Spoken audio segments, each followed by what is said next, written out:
Okay, I think we'll make a start now. So good afternoon, everybody. Welcome to our event to talk through our consultation on a new approach to regulating equality of opportunity, including the regulation of access and participation plans. It's a lovely sunny day here in Bristol, and I hope it is wherever you are too. Hopefully all of the sound and things are working, but I will provide some instructions, and perhaps we can put those in the chat as well for anyone who is struggling to hear what I'm saying. Okay, fantastic. So huge congratulations to all of you who've managed to read the consultation documents already. For those who haven't, we know this is a particularly busy time of year for those of you who are students or who are working in universities and colleges. So fear not, we're going to spend some time today talking through our proposals and leave plenty of time for questions and comments at the end as well. So in a moment, I'm going to hand over to my esteemed colleagues. Firstly, John Blake, our Director for Fair Access and Participation, who's going to talk through his vision for the reforms. Then we'll pass straight on to Elizabeth Garnham, our Student Participation Lead, and finally Alison Brunt, our Head of Institutional Performance Measures, who will talk through the proposals in some more detail. And finally, we should have a good amount of time, at least 30 minutes for questions and answers with myself and the panel. I'm Charlie Leyland. I'm one of the student participation team leads. And just before we kick off, I've got a couple of event notices to talk through. So we have turned on the live transcription feature in Zoom. So captions are available by clicking on the CC icon. The captions are automatically generated, so apologies in advance for any errors in what's displayed on screen. Hopefully they're amusing, if so. The event is being recorded and will be made available on our website, and we will paste the web link to where that will be in the chat. Please submit your questions to us at any time during the event using the Q&A box in Zoom and not the chat box.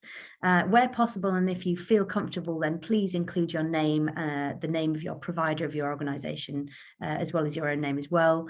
And due to the amount of attendees and delegates at this event, we might not be able to get through all of the questions. If necessary, after the event, we can issue some FAQs on our website. If you would like to speak with our events team, if you're struggling to hear or join or having any kind of joining issues, please do contact them via the chat function. So quick recap, questions or comments at any point on our proposals for the Q&A, please use the Q&A function. Problems with your delegate experience, use the chat box for our events team. Now, since we have you all, we'll be trying to make use of the polling functions that Zoom affords us for a little bit more interaction today. So starting off with a very easy one to check that this is going to work. Please, can you now use the polling tool to check that this works and tell us in what capacity you are attending today's webinar in. So hopefully a box should now be popping up. Many options there. Hopefully this is not causing any existential crisis situations. So you simply just need to select the option that best applies to you, and we should then have some results that will pop up. So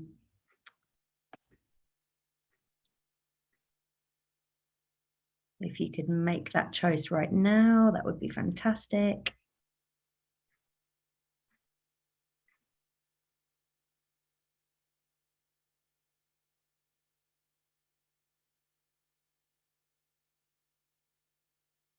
I can't see any results, so the suspense is killing me, quite frankly. And they're in. So 83% of you are an employee at a higher education provider. We've got lots of employees from charity or third sector organisations as well, which is great to hear. We need to get some students involved for next time because we haven't got any, or perhaps students are not voting. Oh, we have some student representatives and student union officers. Great. Okay, so the polling function works. We can proceed with the proceedings. So great start to everybody. I am now going to pass over to John, the Director for Fair Access and Participation, to take us away, and he will pass straight over to Elizabeth, and I'll see you at the end. Thank you very much, Charlie, and hello everyone. Thank you for joining us today. So as Charlie says, I'm going to start by sort of talking over the broad themes of the work we're doing and trying to explore why we're taking this particular approach and why we're building not just a new set of regulations for access and participation work, but a new framework in which it sits under this concept of risks to equality of opportunity. I don't have full control of my of the slides due to the wonders of Zoom, so I'm going to be Chris Whittying this with some next slide, please. So do forgive me, but next slide, please, Dawn. There we go. So given the composition of the audience, I imagine the majority of you are aware of who the Office of Students is and what we do, but obviously we are the regulator for higher education in England, and those that is a summary of our objectives and our strategic outlook over the next 3 to 4 years, of which this forms the major part of our work on equality of opportunity. Next slide, please. So the way access and participation plans work at the moment, and to be clear, what you see on the screen and what I'm about to describe here is a crude generalization. It has worked much more sophisticatedly and much more individualized for providers than this. But the general experience, I think, has been that we at the OFS have identified gaps for groups of students in access, success and progress. So that is getting into higher education, proceeding through higher education successfully, and progressing into graduate level employment and career fulfillment after it. So we identified gaps. We created national targets for how to close those gaps across the sector. And these were, and this is where the cascade point comes in, cascaded into providers' own targets to identify the work that they could do to support the achievement of those national targets by closing gaps in their institution. This had a number of advantages. It's very clear, very straightforward to understand, and we had significant success in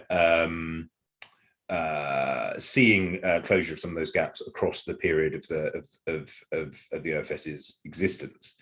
However, I think, having spent my time here, I joined the OFS at the beginning of January this year, so I've now been here for 10 months. I spent a lot of time thinking about this work, as have the teams and who you will meet today.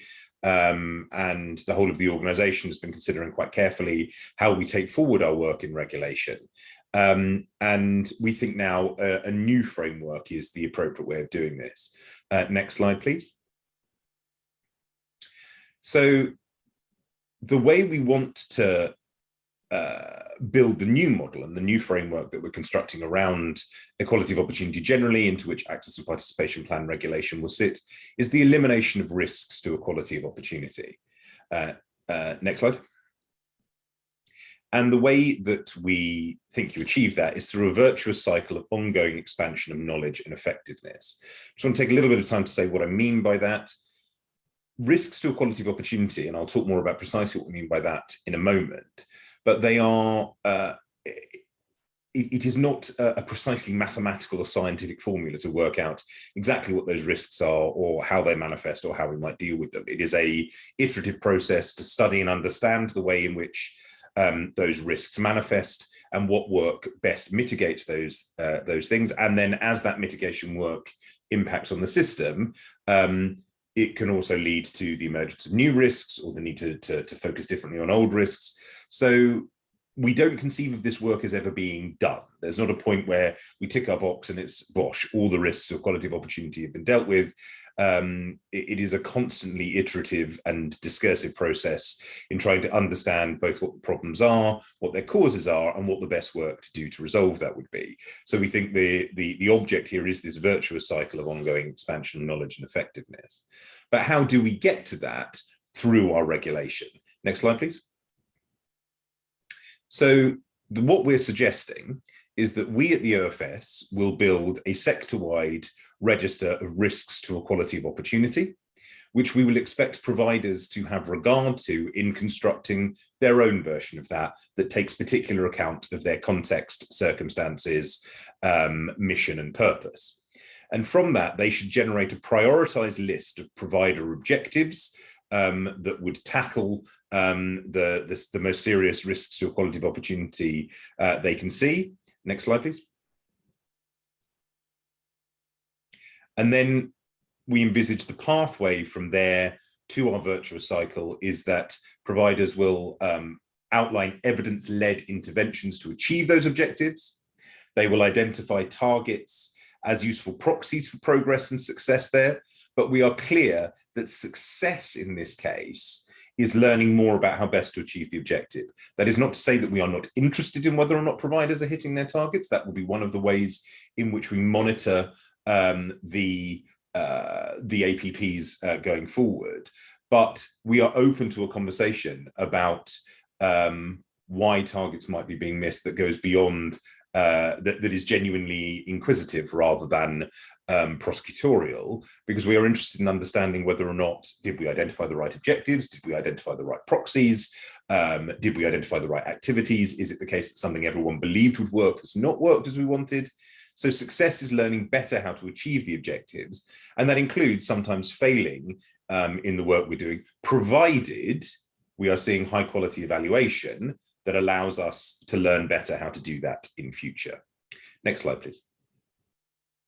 So this is obviously a more complex framing than the model I outlined at the beginning, and requires, I think, more of the OFS and more in the way of thinking through some of this by providers. Why do I want to move to a more complex framing? There are 4 reasons. Next slide, please. The first is that I think there is clear evidence that we are not always identifying, understanding, and tackling the problems we are seeing in their full context.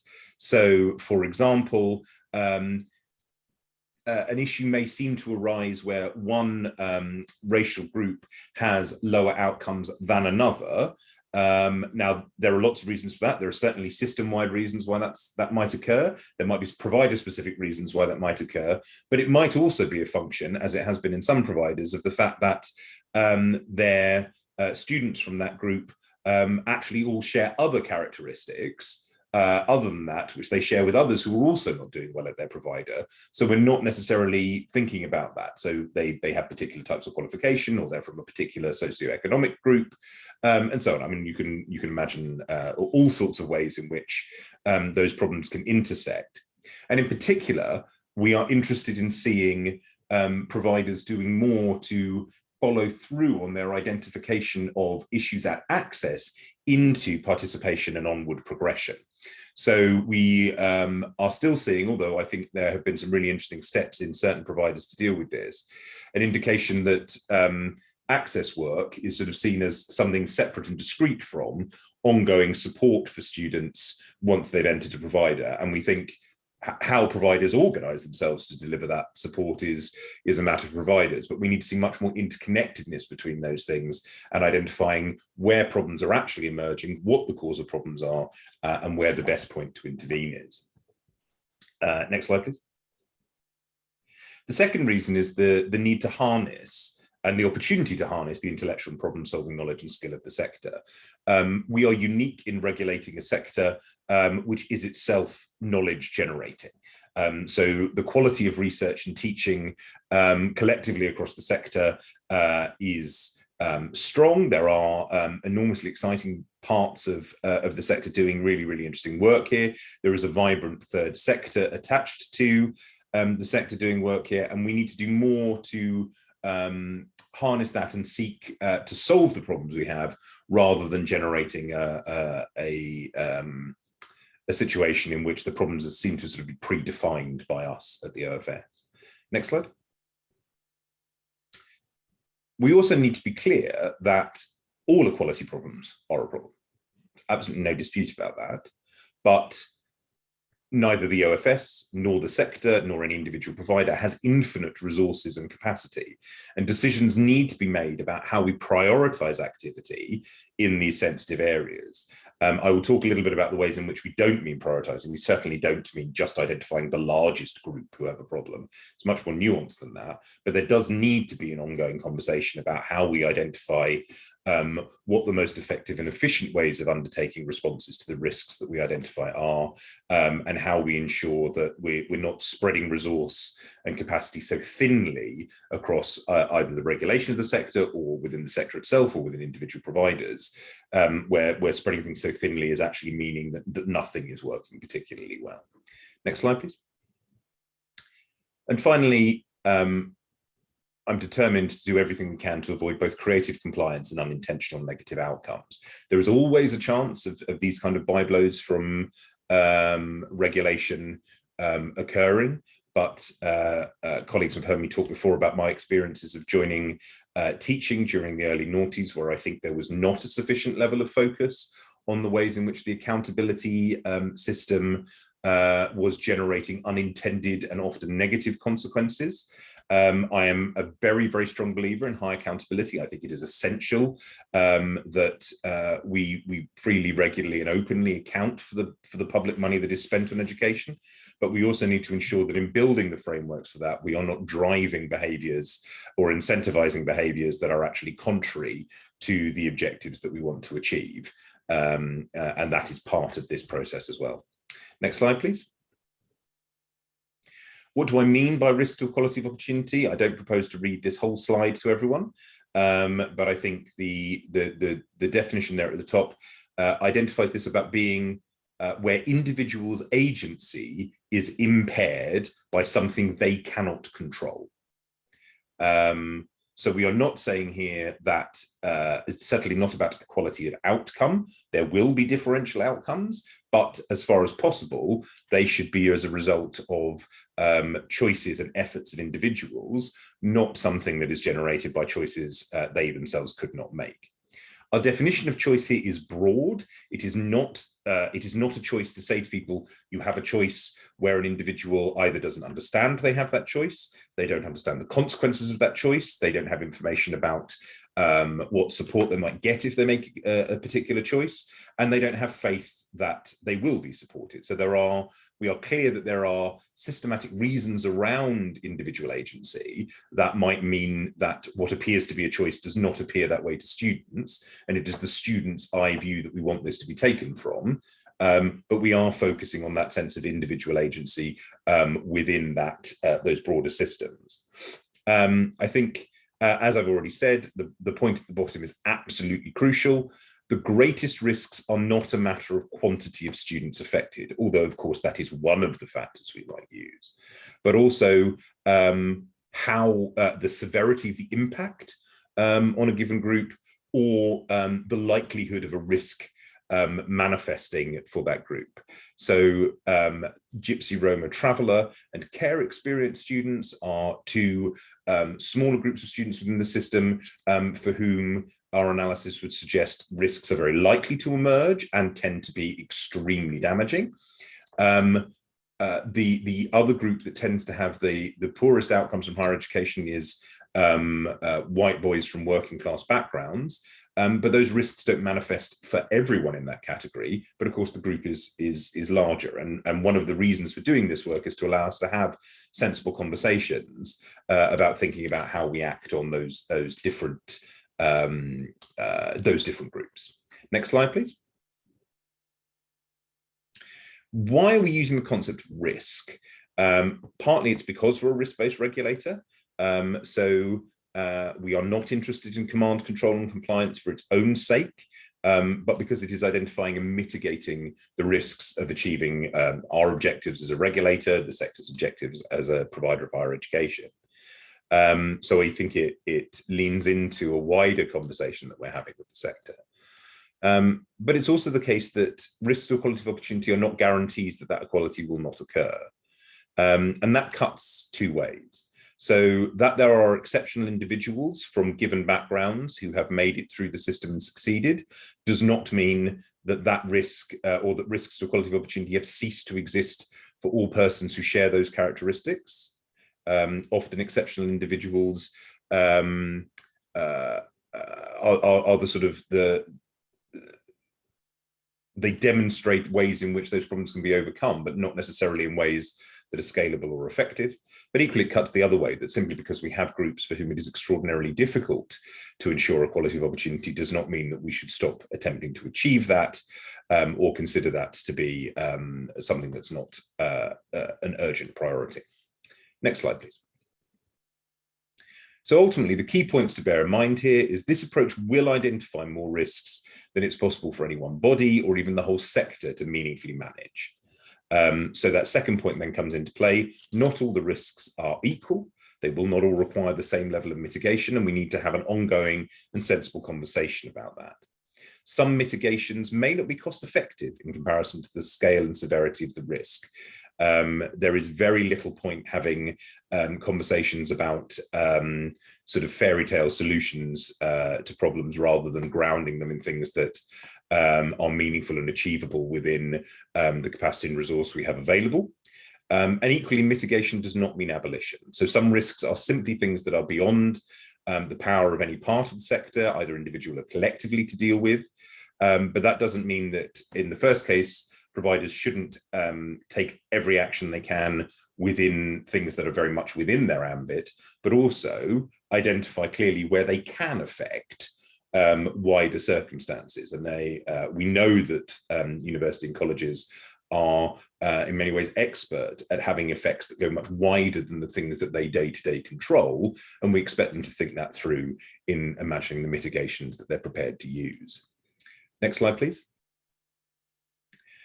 So my final point here is some initial responses to initial responses, and a West Wing gift, because I'm of a certain age and love my West Wing and feel that this needed a bit of animation at this point in the slide. We've had some really interesting and productive conversations with representative groups, providers, and third sector organisations already, and others. We had a really good session with both the OFS board and our student panel. So a number of questions have arisen. One of the most frequent is why the consultation timeline is the length that it is. To be clear, we do consider the timeline to be appropriate.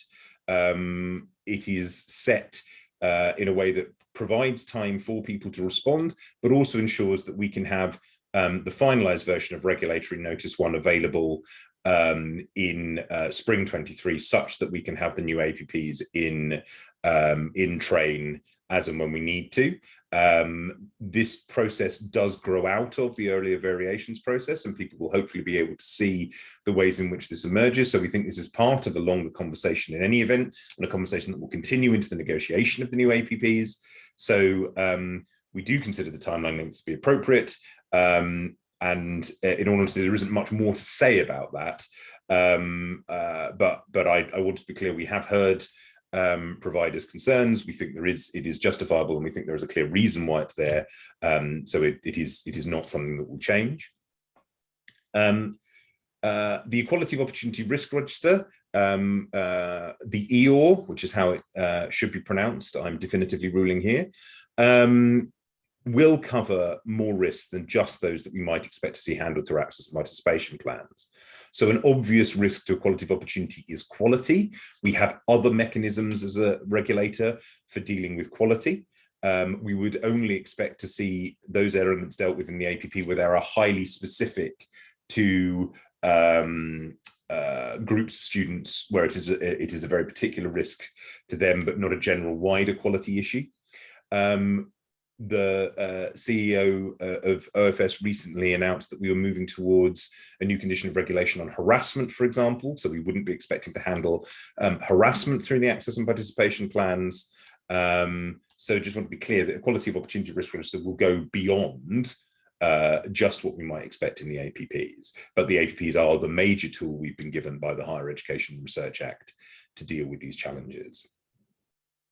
If, when we have seen the aggregate of the APPs agreed across the whole sector, we think that there are system-wide risks that are not adequately mitigated, we will come back to the sector or parts of the sector as appropriate to have that conversation. We expect there to be a lively, ongoing conversation between the regulator, individual providers, the whole sector, third sector commentators, evaluators. We think this will be part of a continuous conversation to ensure that the risks are being adequately dealt with.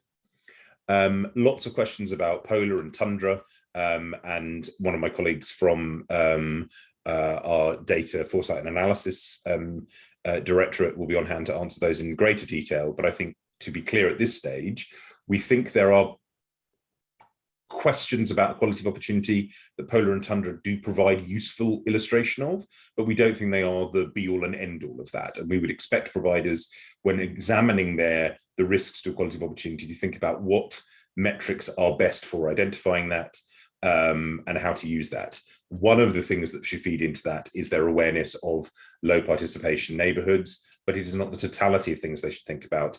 And there may be legitimate cases, for example, in some of our most educationally successful urban areas, why other factors are a better way of identifying the students most at risk of inequality. A number of questions on the role of TASO and UniConnect in this work. They are not included in the consultation document quite deliberately. The consultation document is on the regulatory activity between the OFS and providers.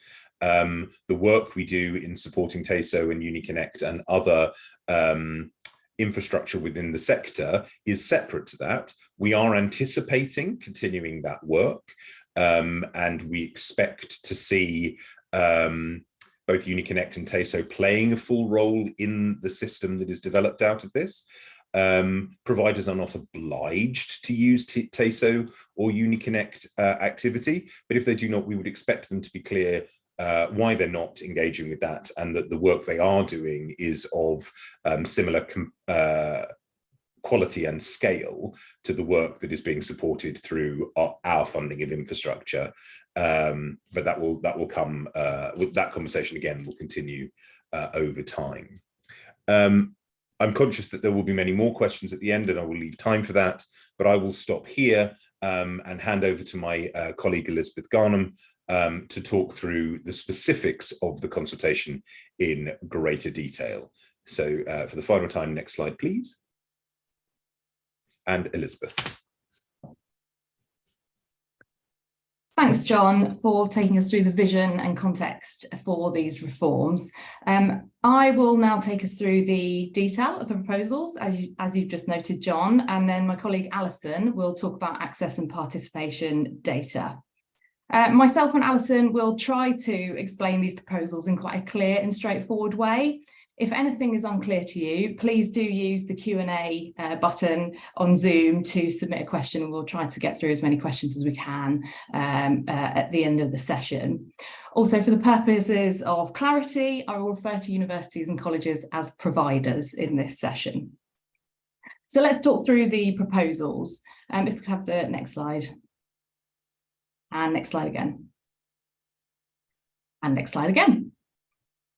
Thank you. Okay, so we'll start with risks to equality of opportunity. John has helpfully talked us through the context for conceptualising access and participation plans in a new way. At the moment, access and participation plans cover named student groups. So, for example, this could be students from lower socioeconomic status groups, disabled students, or care leavers, or people from Gypsy, Roma and traveller backgrounds, for example, to name a few. And we also talk about life cycle stages. So you might hear about this as access to, success during, and progression from higher education. We are still proposing that these student groups who do not experience equality of opportunity are covered by plans.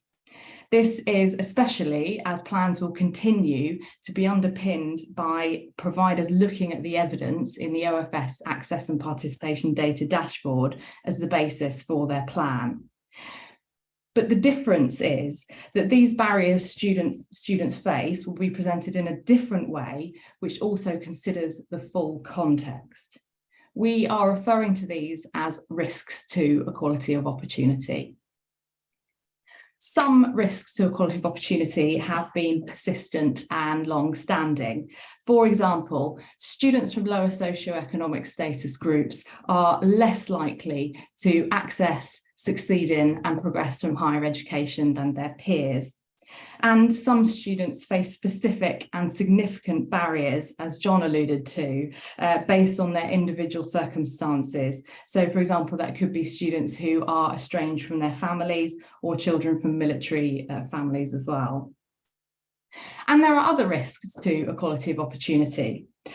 So there might be emergent risks, such as the increase in the cost of living that has recently come about and its disproportionate impact on some student groups.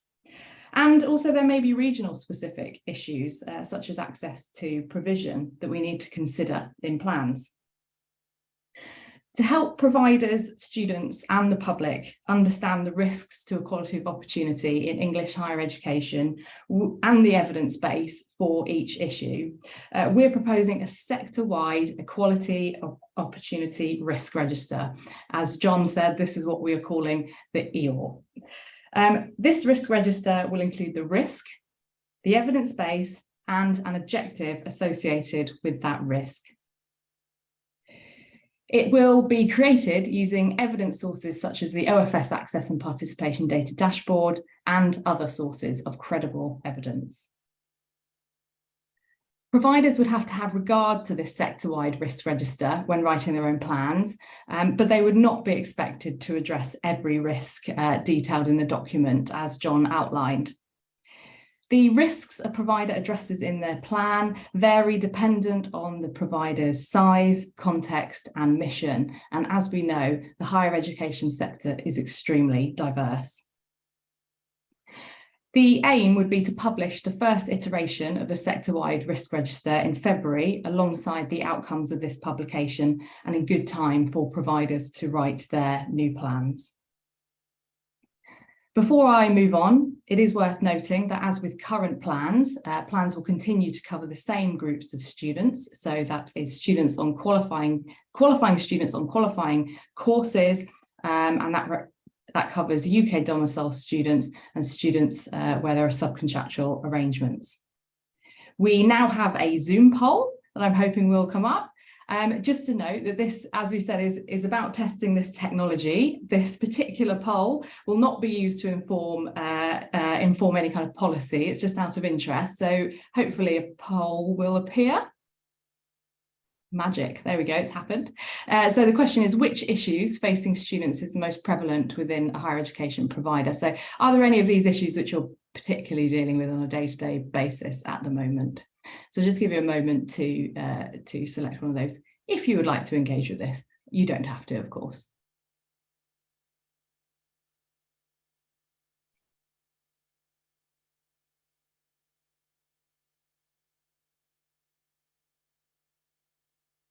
And hopefully I should see the results shortly.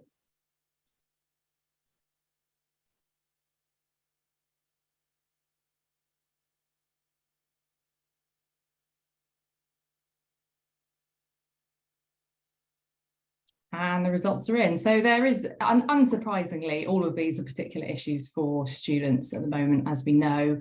So the cost of living has come up as the main issue that providers are considering, but also there's the impacts of the COVID-19 pandemic and mental health coming up as key issues. In fact, they've all come up as key issues, which is unsurprising. So thank you very much for engaging with that poll.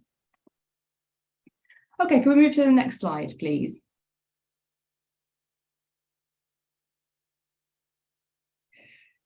At the moment, access and participation plans are written as 5-year strategic documents, which can be approved for a maximum of 5 years in total. We are proposing to reduce this to 4 years. This will enable plans to continue to be long-term strategic documents, which enables time for the development of activity and robust evaluation. But plans will be slightly shorter, which will allow them to be more responsive to changes in the higher education sector, which affect the student experience. For example, in the incredible last 4-year period, we have seen the cost of living increase and the pandemic, which will need to be reflected in new plans. And what does the next 4 years have in store for us? To aid with the accessibility of plans and to help providers be held to account, we are also proposing to publish information on our judgment about whether a provider has delivered the commitments in their plan. This is in line with wider OFS guidance on the publication of information.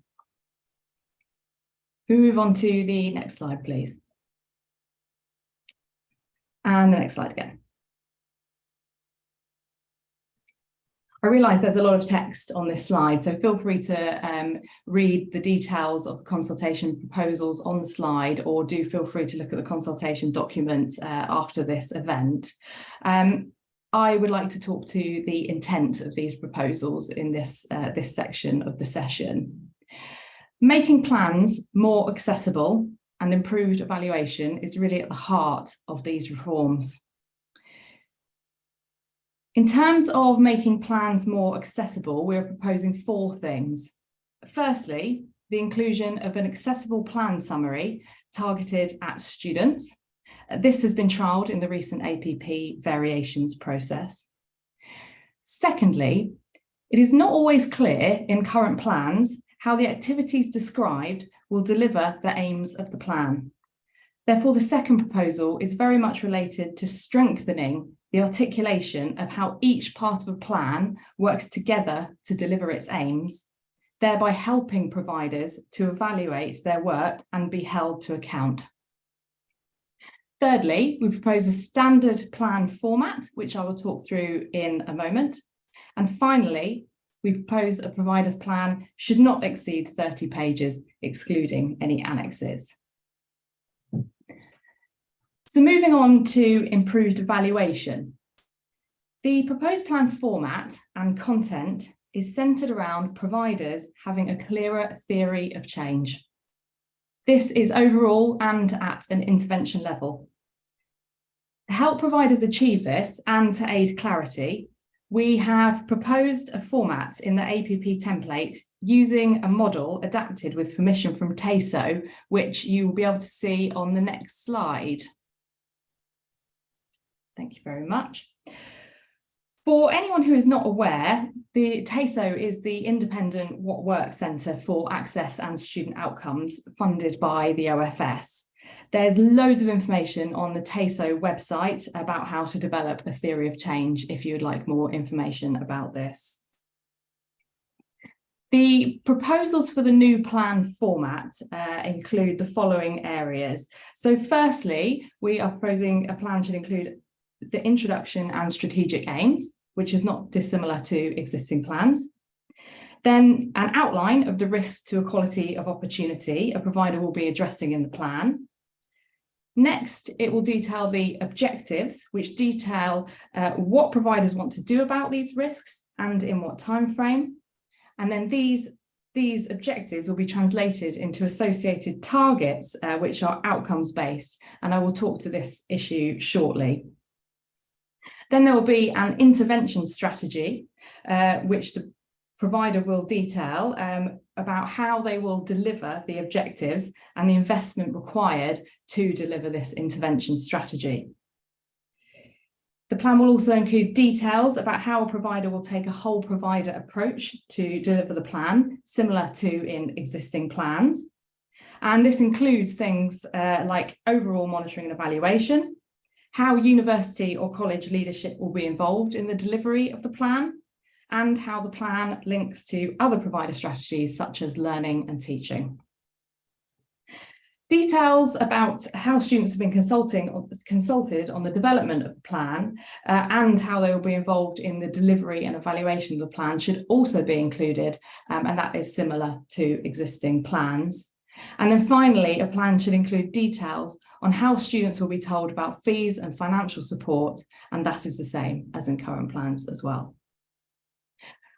Under these proposals, providers will still need to first assess their performance using the OFS Access and Participation Data Dashboard, and then they will have to have regard to the sector-wide risk register. This should very much be the evidence which underpins the content of the Access and Participation Plan. However, to aid accessibility, we are suggesting this information is now presented in an annex. Can we move on to the next slide, please? Thank you. So I previously noted that we are proposing that targets should be numerical and outcomes-based translation of the written objectives detailed in the plan. So, for example, a provider may have written a SMART objective about closing the attainment gap between Black and white students, which they then translate into a numerical target with measurable milestones. We realise that some objectives can't be directly translated into outcomes-based targets. Therefore, targets may be a proxy based on an intermediate outcome for an intervention strategy. And this is particularly relevant for work related to raising attainment, for example. Actually, that's raising attainment in schools. All targets must be stretching, outcomes-based, measurable, and set over the 4-year period of the plan. This approach is not dissimilar to the current plans. However, John has helpfully described the context of these targets in these new reforms earlier in this session. Move on to the next slide, please. I've already described how evaluation is at the centre of these proposed reforms. At the moment, a lot of time and money is spent on access and participation activities, yet there is relatively little robust information on what works. It is in everyone's interest to ensure that the time, effort, and money being used to support equality of opportunity in higher education is used effectively and provides value for money. Excellent evaluation and review of evidence should enable, not hinder, access and participation work. Therefore, we are proposing an increase in the volume and quality of evaluation across all access and participation activity. And this includes greater detail in the plans about evaluation, the expectation that providers will share results of evaluation, and the expectation that providers will routinely engage with the latest research and evaluation. To support providers to achieve these expectations, the OFS have lots of tools available on the website, as do TASO. Evaluation is also an area where providers may benefit from collaborating to help with capacity and quality. And finally, we will be developing Regulatory Advice 6, which should include lots of information on how to meet our expectations around evaluation. Can we move on to the next slide, please? So move on to investment. We have reflected our ambitions to help with accessibility of plans and improve evaluation in our proposed approach to investment. We are proposing that providers should include information about how much they are investing in each intervention strategy. This will allow a provider to evaluate the effectiveness of the activity delivered against its cost, helping a provider to understand whether the intervention strategy represents good value for money. We propose that this would not be audited as part of the annual financial return to the OFS. However, it should be noted that during monitoring, where expected progress has not been made, we may ask providers for more information on whether this commitment in the plan has been met, which may in turn, may or may not be published in turn. As a result of asking for this information at an intervention strategy level, we've proposed not including an access figure in the targets and investment plan as in the current approach. However, as with our current plans, we propose retaining information on financial support and research and evaluation in the targets and investment plan, which is submitted alongside the written document, and this would be auditable as part of the annual financial return to the OFS. Can we move on to the next slide, please?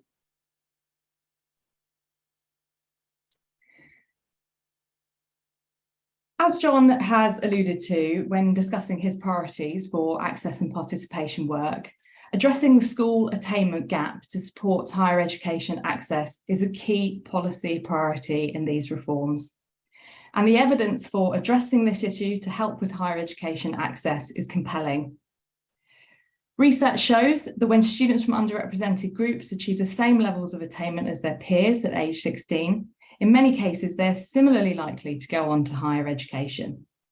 And we know that entry grades are directly linked with continuation and degree outcomes, indicating that there are clear benefits to providers engaging with schools and colleges to support learners from an early age.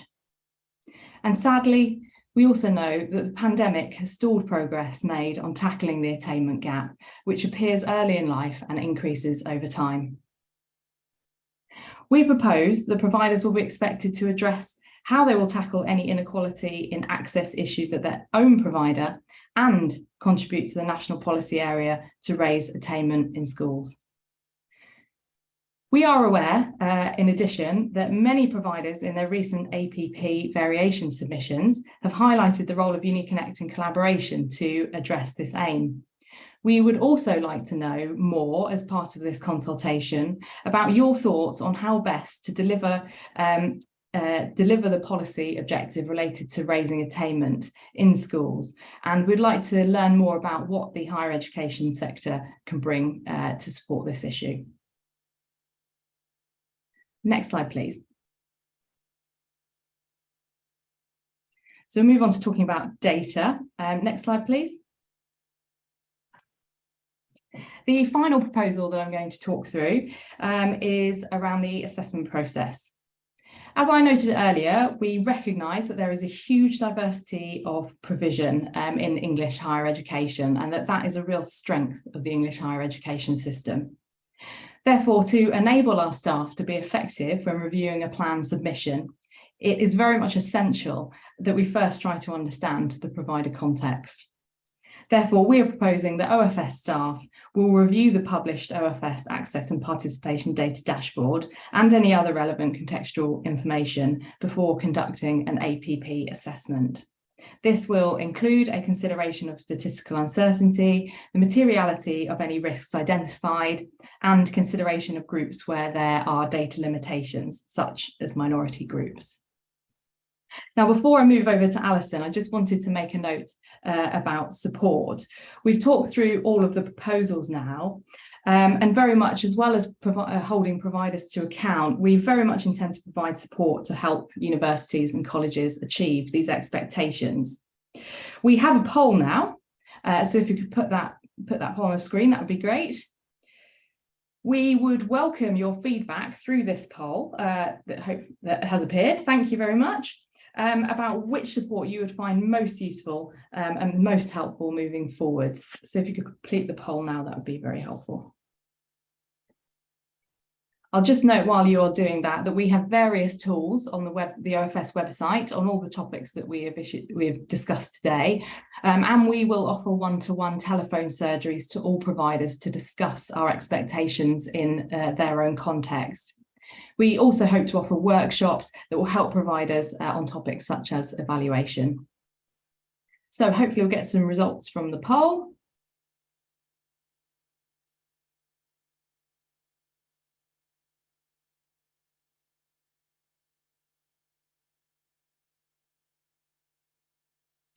Right, thank you very much for your feedback. So that, understandably, there's requests for support across the piece here, but in particular, evaluation and assessment of performance and the risk register.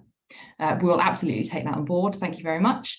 And we will ensure that is reflected into the support that we offer moving forward once the outcomes of this consultation are published. I will now hand over to Alison Brunt, who is going to talk to the next slide about data.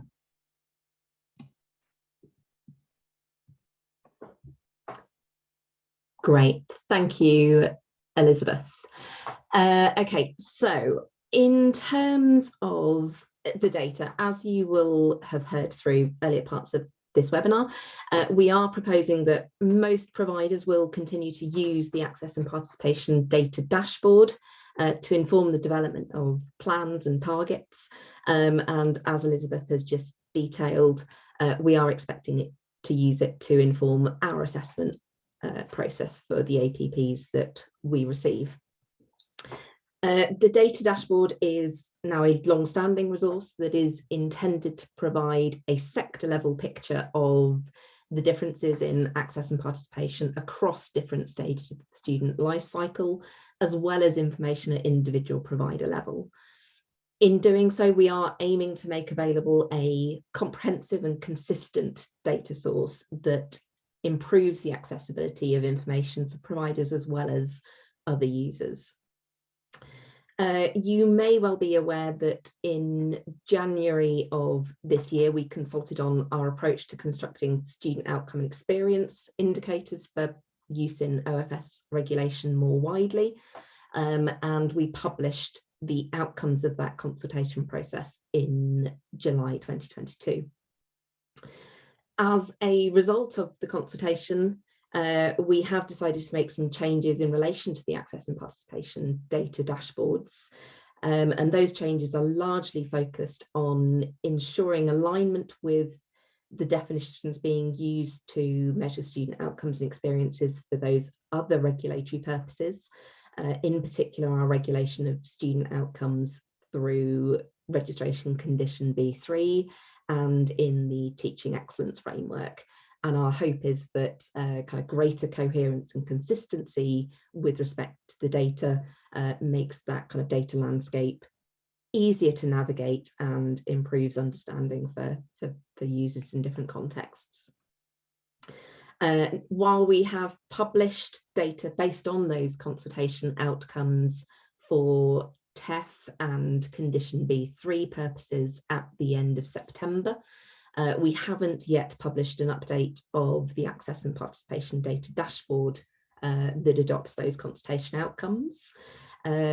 We did indicate in our consultation outcomes that we would introduce those changes through a supplementary publication of the access and participation data dashboard later this year.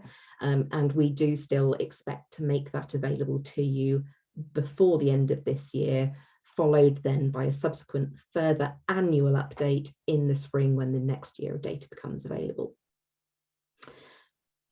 In terms of what you will see in that additional supplementary publication later this year, we have decided to retain a similar approach to the broad structure of indicators and split indicators that we create for the access and participation data dashboard.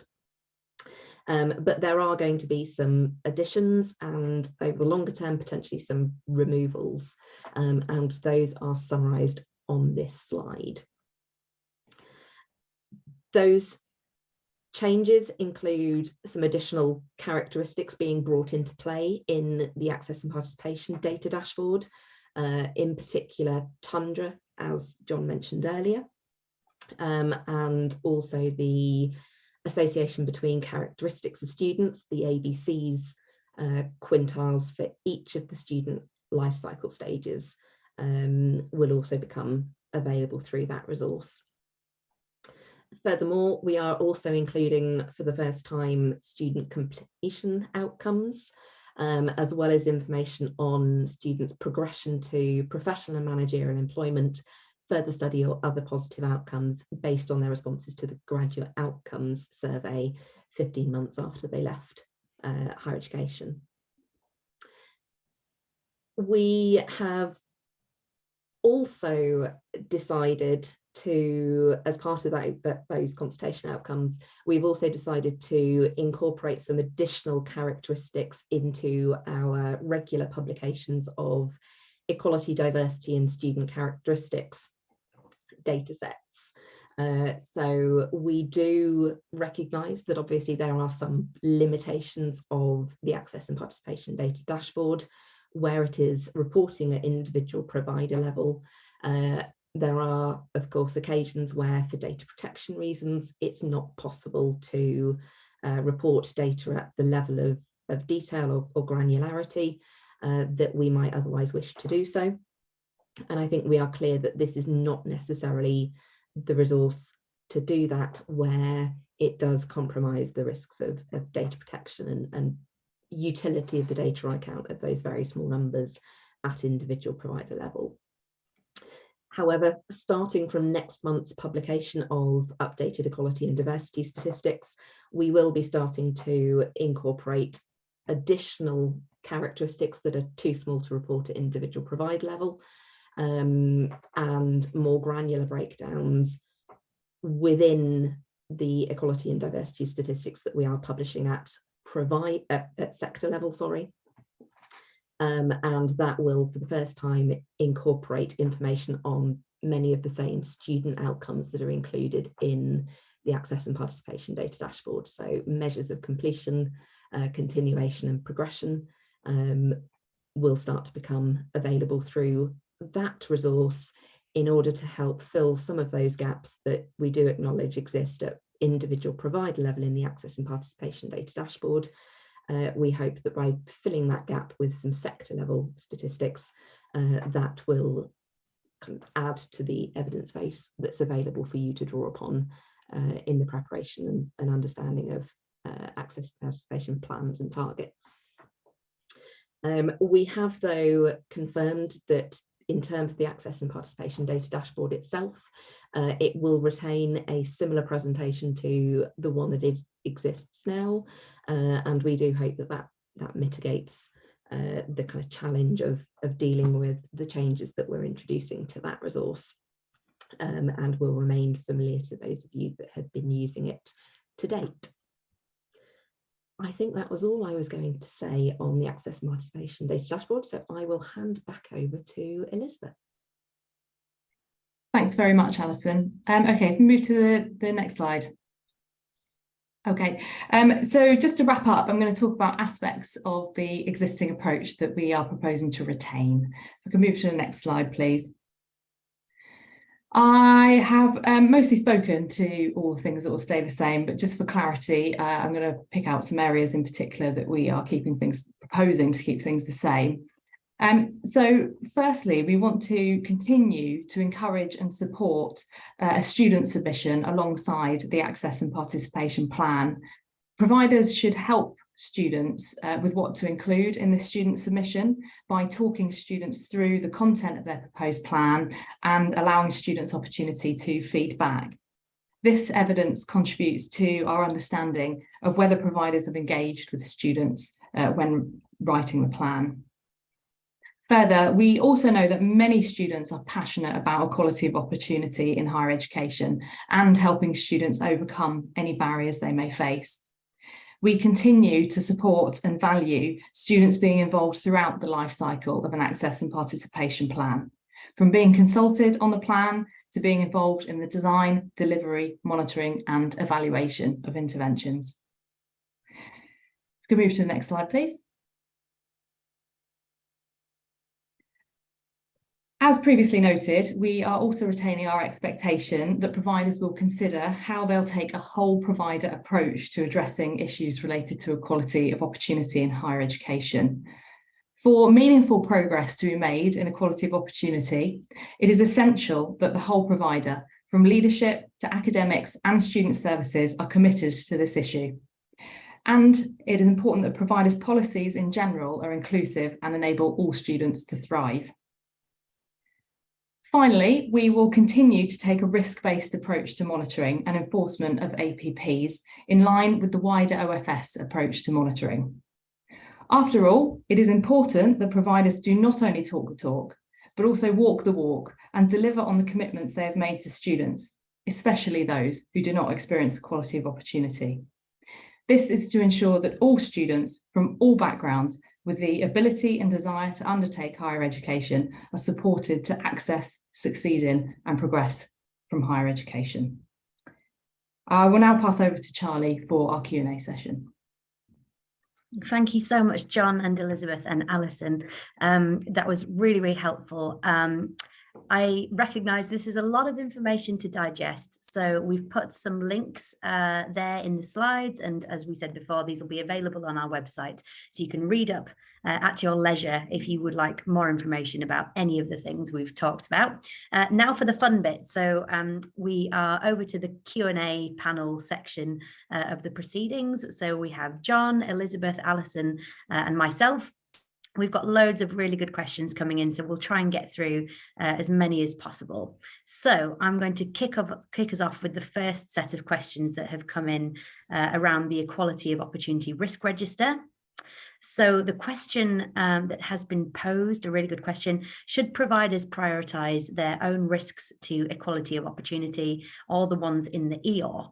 And would the OFS look unfavourably at providers that don't address risks in the EOR? We've got other similarly veined questions around how many risks are providers likely to be expected to identify to tackle, and more information is being requested essentially as to how providers will undertake that prioritisation. I'll have a go at responding to this, and then I'll pass back over to my fellow panelists, John and Elizabeth, who might want to say a little bit more about this. My view is that ultimately each plan belongs to a provider. So it's for each provider to decide on what it determines as the key risks to equality of opportunity that it holds, taking into account, as we said, the assessment of its own performance and the ER, but taking that against its own mission and context, its mix of students and the performance that it has achieved. The prioritisation essentially for the risks then are going to look different across each provider, dependent on their assessment of performance and their regard to the national risk set. So I don't think there is a really prescriptive way of us telling you essentially what to put in your plan. We are proposing that we will do a sense check of your assessment of performance and your prioritisation based on those considerations through our assessment to determine the credibility of a plan. And we will use the data and information that we hold in order to do that. So we may question you if there are really obvious things that we can see in our information that you haven't addressed.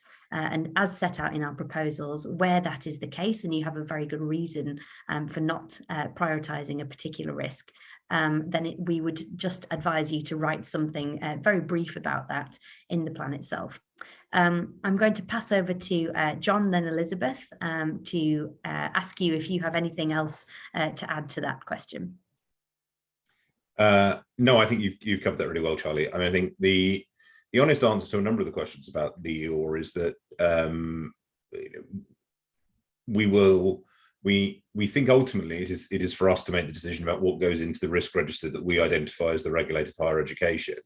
But we are keen to have that conversation with the sector about it. That's why we haven't built it prior to the consultation, because we think those conversations, what is the appropriate grain size for risks? How do we express them best? We have some fairly developed thoughts on that, but we're keen to have conversations with the sector about it. And we're trying to balance keeping that open so as to not to overly prescribe outcomes from the sector, whilst also being clear enough that people can operate on. And we think at the moment that's roughly where that is. So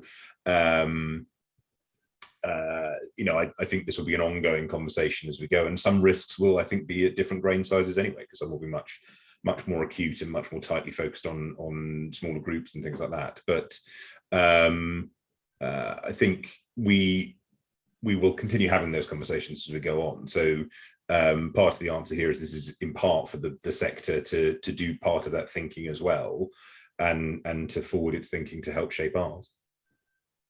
Thanks, John. And Elizabeth, did you want to come in on that? Yeah, thanks. Just to add that really a key point to this is that providers should have an evidence-based rationale for the approach that they take in their plan. And if we have any queries about the rationale detailed in the plan, we will discuss this with providers, either before, when providers are writing their plans through a telephone surgery, or during, where it's necessary to discuss the content of a plan. We may have a discussion during the assessment process itself. Great, thank you. So moving on, another question. If we are limiting an assessment of performance to institutional level data, are we not at risk of neglecting wider societal based gaps outside of the typical metrics focused agenda, in particular smaller cohorts like service children? What are OFS's expectations of universities and colleges continuing to drive these agendas within the new APP process? I'm going to pass straight over to you, John, for this, then Elizabeth, and then I'll come in if there's anything additional. Yeah. So it is precisely for that reason that the EOR exists. And I've noted a number of people asking, what does it mean to have regard to? Exactly how much do you do this? Again, I think this is we're a bowl off to the sector to say, look, we'll make clear what it is we think are the sector-wide risks, but we do think, and exactly as Elizabeth says, what is the evidence that you're using to say why you're doing more or less work around that? But we intend to keep that work very much in the frame through the risk register and through our evaluation, our overview of whether or not the collective of the APPs is addressing that collectively. But again, we expect the sector to carry on doing the work and discussion that it has done in this area and continue to advance that both in terms of quality and scale of impact. This is a regulatory system predicated strongly on the view that the overwhelming willingness of providers to undertake highly effective action to eliminate risks of opportunity is genuine and real. And I think that wasn't true 20 years ago, but I think it is true now. So we're not seeking to say, no, it must be this, this, this, and this. We're seeking to allow the ways in which the sector thinks about these problems to emerge in its work. But equally, we will keep a close eye on whether or not we think those issues are being dealt with. But also, as we update the EOR periodically, we will, new groups will emerge. That's the point about the dynamic nature of risks of quality of opportunity. New groups will emerge. I suspect we will be having conversations about commuter students now that we wouldn't have been having 4 years ago, because of the way in which not just the growth of the sector, but also the particular nature of that growth in particular areas and its intersection with the housing market. So we will continue to flag that, but we also expect providers to be keeping a close eye on that work as well. Thanks, John. Elizabeth, did you want to come in there? Yeah, I just wanted to clarify, make sure I haven't given any misled anybody, that by saying providers should do an assessment of performance and have regard to the sector-wide quality of opportunity risk register as the basis for their plan, this is not limiting plans to just provider-only data, because both the OFS Access and Participation Data Dashboard and the EOR will consider both provider and sector level issues, and providers can also use any other robust sources of evidence to underpin their plan. So very much we would expect providers, dependent on their context and mission of size, as we've discussed before, to consider both provider level and sector level issues as appropriate. And I said again, the key to this is always having an evidence-based rationale for the approach taken. And if we have any queries about this, we will discuss it with providers as we're assessing plans. Great, thanks, Elizabeth. The only thing I'd add here is that we're adapting our approach in order to provide a rational basis for our regulation of equality of opportunity and the interface with providers in this area. So we're focusing our attention on the greatest risks that a provider holds.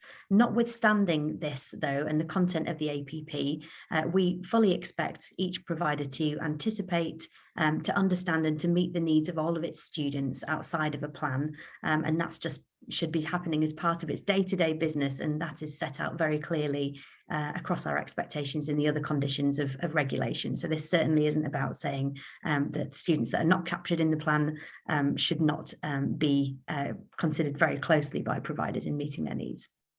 I'm going to move us on. So there are questions about the development of the Equality of Opportunity Risk Register during the consultation period and whether providers will be involved in its development. I'm going to pass straight over to you, John, to talk us through thinking around this. So as I've said, we are planning to have conversations. We're drawing up our process for doing that at the moment.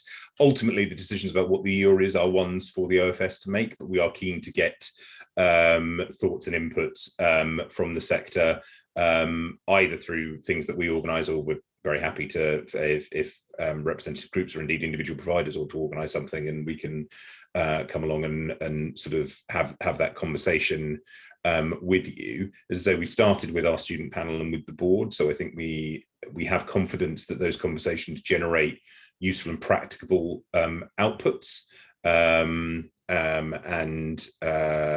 those sort of questions or those issues I said earlier about, what is the appropriate grain size, how do we know these things, by and large the conversations have generated broadly similar views from that and from other places we've had them, so we're pretty confident we can do that. But we're keen to get thoughts from providers. And one of the reasons for not putting it in the consultation, aside from the fact that it's a decision ultimately for us to make, is also that providers should not feel obliged to wait until they've made their formal response to the consultation to share thoughts on the risk register. Thanks so much, John. Moving us on then to questions around the changes to APPs. So a question here: when will the submission deadline likely be? And for those with an early UCAS deadline. So I can provide a bit of clarification around this. And this has determined the whole timetable in a sense. So the timetable will broadly be the same as now. So early recruiters will be able to submit their plans from around the end of May, standard recruiters from July. And our aim with those timelines is to allow providers to provide clear information in turn to students about fees and any financial support that will be available to applicants prior to them taking up places at university. So our whole timeline is really driven by mostly the UCAS deadlines, although this won't be the case for all providers who are not working to them. We always advise a minimum of 12 weeks to be allowed for us to undertake the assessment, but that is an absolute minimum. So the earlier the better, and we can start to engage with you on the content of your plan. So hopefully that has answered that question. There's another one. So what will be the approach to the 5-year, now 4-year, that's right, targets previously set, communicated and worked towards as an institution or sector? How are we to be held accountable for progress and lack of progress? So I think you are asking for more detail about how we will monitor existing plans. So I'm going to pass over to you, Elizabeth, if you wouldn't mind talking us through our thinking around this. Okay, so in terms of targets in existing plans, I will note again that plans are first and foremost based on the OFS Access and Participation Data Dashboard. So where any issues related to equality of opportunity have been long-standing and persistent, we would likely see similar targets in these new plans. They may need to be reframed slightly in new plans to around risks to equality of opportunity, but there may be, in terms of delivery, there should be some continuation of delivery over those long-standing and persistent targets. In terms of monitoring plans, we will take the approach, the OFS-wide approach to monitoring, and the approach that we have taken in the previous APP monitoring round. This is a risk-based approach to monitoring plans, where we will first do a desk-based look at provider data and progress against targets, and then where we have concerns or where a provider is not meeting the commitments in their access and participation plan, we may ask for more information about whether the provider has delivered the commitments in their plan. We will then follow up on that on an individual basis where appropriate. And as noted, we are proposing now in this new set of proposals to publish, we may or may not then publish information about our decision as to whether providers have met the commitments in their plan. Thanks, Elizabeth. John, did you want to add anything there? No. Okay, fantastic. So essentially, we're not taking our foot off the gas in, or for you or for us, to make sure that the commitments that you've set out in existing plans are delivered, and we will continue to undertake monitoring to that end. So moving on to questions about evaluation and intervention strategies. Lots of questions saying, what does the significantly increase what does significant increase in evaluation and monitoring look like in reality? How will the OFS capture commitments and assess this? So I'm going to pass over to John now. There's another additional question. Will there be an expectation that evaluation is externally produced and or moderated? So I'll hand over to you, John, to set out your expectations here. So I think if we start with the last question first, I think when I first started this job, I talked a lot about external validation of evaluation. And the reason for that is not a desire to have external validation, but to ensure that the data, the evaluation is valid and is seen to be. Particularly if we get to a point where we need to explain to external stakeholders or to the government why it is a given provider has spent X amount of money on something that doesn't appear to have worked, we need to have credible evaluation. The way in which we've chosen to move forward with that in this consultation now is that providers need to essentially pre-register their evaluations. So they need to tell us what they're going to evaluate, how they're going to do it, what methodologies they're going to use. So what we don't want is providers sort of only thinking about evaluation at the end of the project and then sort of starting to cobble something together, or gathering their data and trying to sort of play with it until it generates something significant. So instead, people should start up front saying, this is what we're intending to do, this is what we think it will change, and this is how we'll evaluate it. And we expect that to be the case for all the objectives that people outline, so that we can build that evidence more strongly. We envisage TASO having a strong role in that as a collecting place for both what evaluation is being undertaken, the outputs of that, and the general quality of evaluative data in those areas. So I know that there was also a question at some point about whether or not we were expecting it to type 1, 2, or 3 data. That will depend on the intervention, but we would expect providers to be expanding the quality of evaluation. So if you're doing something with where the current evidence for it is of type 1, we would expect people would be trying to work towards type 2, and so on and so forth, and constantly improving the quality of that data, or improving the scale and range of questions that evaluation might answer. But the key thing here is to be upfront about what will be evaluated and how, and then to ensure that the outcomes of that are published. And I'll stop there. Brilliant, thanks, John. A couple more questions around the framing of intervention strategies. So just to be really clear, you will hopefully identify a key risk to equality of opportunity and set out an objective for that, which may be a long-term objective. The intervention strategy should relate to how you then are going to address and achieve your objective within the duration of the plan. So an intervention strategy may consist of a number of activities or interventions linked to achieving that overall objective. So hopefully that's a little bit clearer. There's a question about Charlie, sorry to interrupt. Do you mind if I just say that one of the easiest ways to understand the proposed structure and the intervention strategy is actually by looking at the APP template, or the proposed APP template that is in the annex of the consultation document. That's a really good shout, Elizabeth, and some of you may have got there and some of you may not. So I would definitely support that. It all becomes clearer when you look at the template.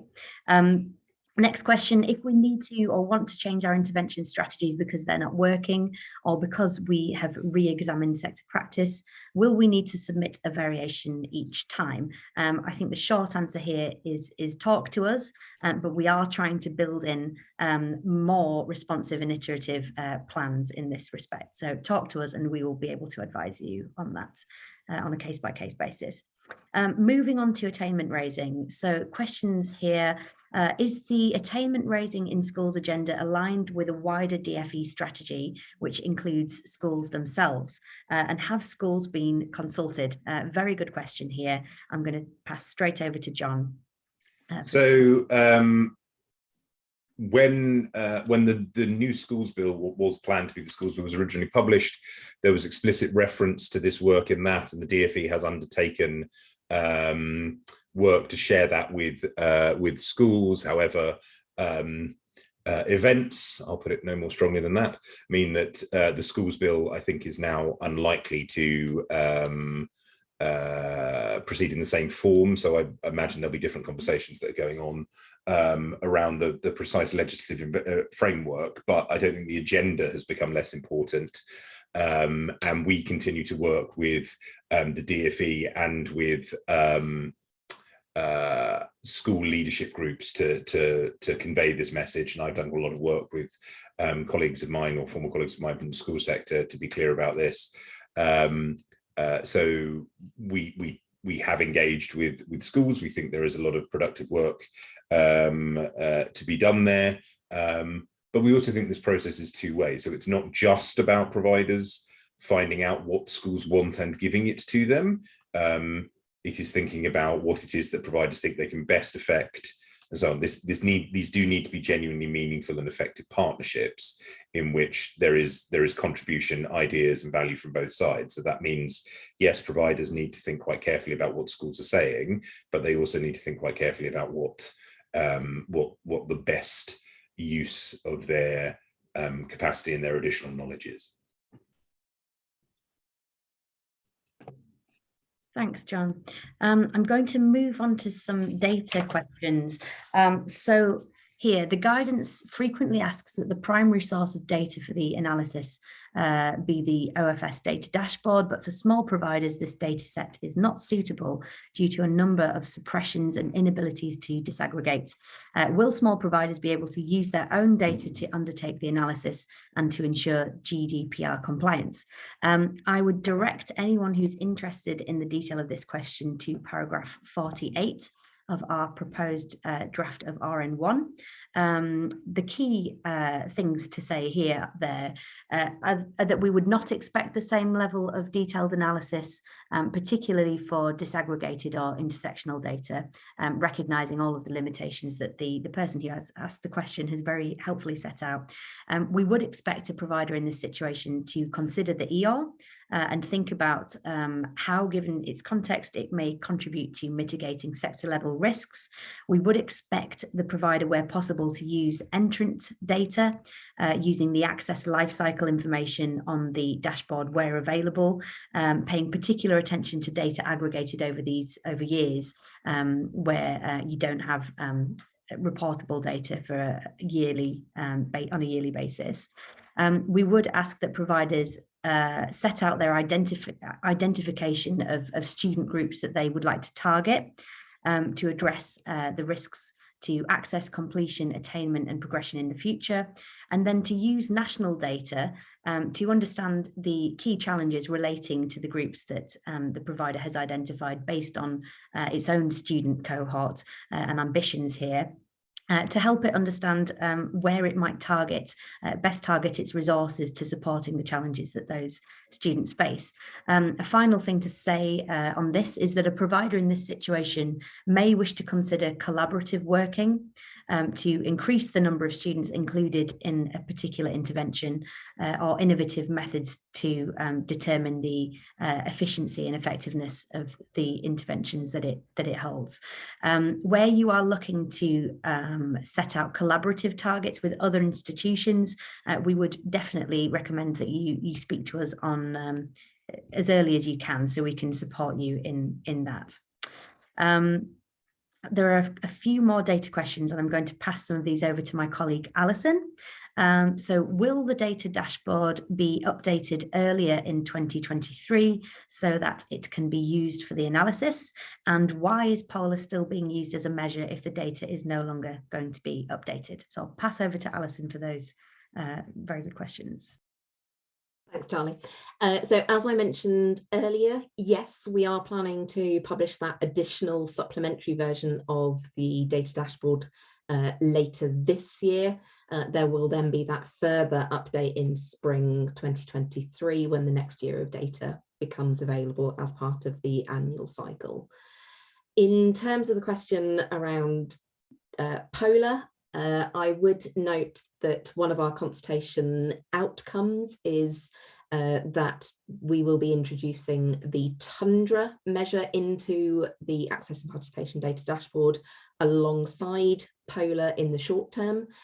In the slightly longer term, Polar is one of the characteristics we've identified as having potential to be removed in future publications. So we are very much viewing that as a transition from one to the other, recognising that Polar is no longer being updated. That said, Polar is calculated on the basis of a number of years worth of data to characterise a given area, and we recognise that certainly in the shorter term that is still remaining valid and providing useful information for stakeholders. So like I say, we'll transition from one to the other, but you get both in the shorter term. Thank you, Alison, for that clarification. I think we've got time for one more. Any advice or ideas on how to ensure senior buy-in to APP commitments? Elizabeth, I'm going to pass straight over to you for any advice on this. Well, I think about this is related to the whole provider approach, if I was in the position of working in a provider, I would first be looking at the provider policies and use that as a starting point for them basing any discussions off the back of that. Great. John, any final words of wisdom there? Hello. So I think thus far, I think we've seen the most effective responses in these conversations and discussions from places in which there is a very, very clear line between the equality activity and senior leadership, and where that senior leadership spreads across all the aspects of access and participation. So in terms of achieving buy-in, it won't just sort of co-locating things won't necessarily solve all those problems, but equally providers should look closely towards those, I think those other providers where they have a very, very close relationship between the different aspects. There's lots and lots of different avenues between those different teams. So there's no hourglass communications between that. What we need is the combination of senior endorsement of this work, but actually also really strong middle leadership of it. This is something that needs to be led by people who can see the work day to day on the ground, but also draw heavily from the wider political context, the theory, and explain and justify that work to more senior colleagues. Thank you, John. I think we've squeezed in enough there. That's all we have time for today. Thank you all so much for joining us. We're really looking forward to seeing your responses to the consultation. The deadline is noon on the 10th of November. Remember, you can respond individually on or on behalf of your organisation. We'll put the link to the consultation in the chat again now. Finally, we will be sending around a feedback survey tomorrow. So thank you to all of you who've agreed to take part in it. They will appear in your inboxes. That's all from us. Have a brilliant rest of the afternoon, everyone, and thank you for your time.